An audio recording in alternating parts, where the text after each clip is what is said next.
So hello everyone, ఈ ఫోటోలో మీరు చూస్తుంది శ్రావణ్ గారు, Andhra Loyola college BBA department.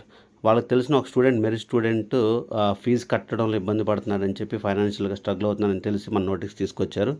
వెంటనే నేను కాలేజీకి వెళ్ళి ప్రిన్సిపల్ గారితో మాట్లాడి ఆ డ్యూని 12,000 రూపీస్ అమౌంట్ని నేను 2 ఇన్స్టాల్మెంట్లుగా పే చేస్తానని మాట తీసుకుని మార్చ్ 12న ఒక 6,000 డ్యూ అయితే నేను క్లియర్ చేశాను. రిమైనింగ్ డ్యూ వచ్చేసరికి ఏప్రిల్ 30న క్లియర్ చేస్తానని చెప్పాను.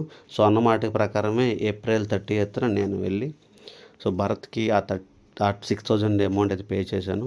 అండ్ భరత్కి ఒకటే చెప్పాను, ఇది పెద్ద సాయం కాదు, నువ్వు కూడా లైఫ్లో సెటిల్ అయ్యి మంచి పొజిషన్కి వచ్చిన తర్వాత నేను చేసిన చిన్న సాయాన్ని కూడా వేరే వాళ్ళకి నువ్వు చేసి నాకు చూపించాలని మాట తీసుకున్నాను.